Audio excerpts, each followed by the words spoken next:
The goal of this video is to study the sympathetic innervation to the SA and AV nodes in the heart and to see how this sympathetic innervation can regulate heart rate. And so we begin just with an overview of the sympathetic innervation to the heart.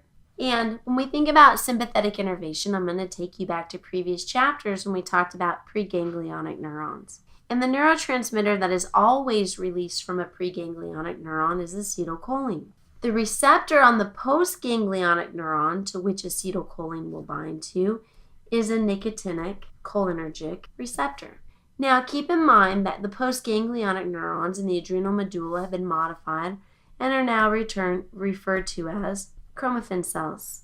So when stimulated, the hormone that is released from these cells is primarily epinephrine. Now keep in mind that the postganglionic neuron can also release norepinephrine.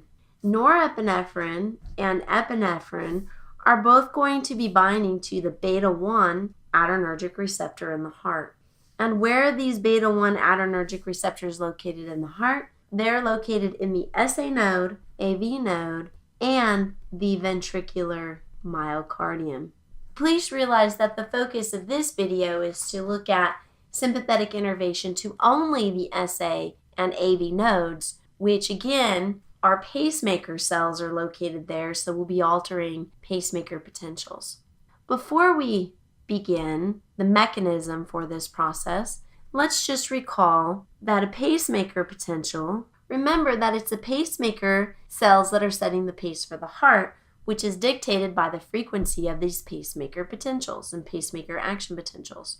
And so keep in mind that, so if we alter the frequency of these pacemakers, we alter the heart rate. So the sympathetic nervous system, we know, is going to increase heart rate. So that means we have to have a higher frequency of pacemakers.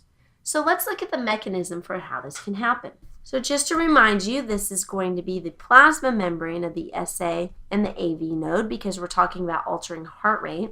Our neurotransmitter and or hormone can be norepinephrine or epinephrine, and the receptor is beta-1. Norepinephrine or epinephrine binds to your beta-1 receptor. That's going to activate a G protein. The G protein is going to slide over and it's going to activate adenylate cyclase.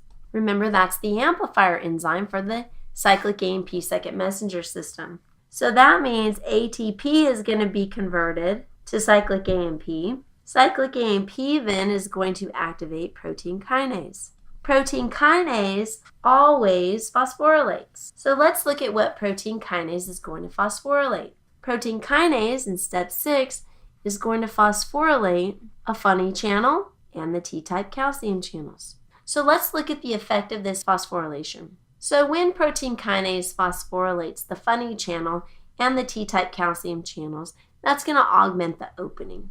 So what this is going to do is that this is going to cause a faster slow dipole. So in other words, this cell will reach threshold faster. So the slope of it is going to be much steeper. So on this graph, the sympathetic innervation is the blue line. The dotted line would be normal. So look at the effect that augmenting the sodium and the voltage-gated T-type calcium channels is having on slow dipole. So slow dipole here, notice how much faster that it is. So when this happens, when these channels are augmented, what's going to happen is that's going to end up, because they are responding faster, that means that's going to end up causing your voltage-gated potassium channels to close sooner because these funnies are opening sooner than they normally would.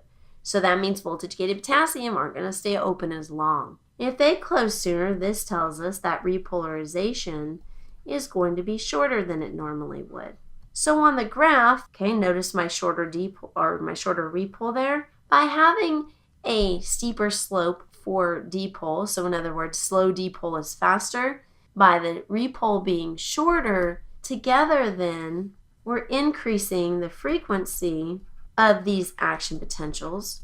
And when you increase the frequency of these action potentials, the heart rate's going to go up. And when the heart rate increases, cardiac output will increase.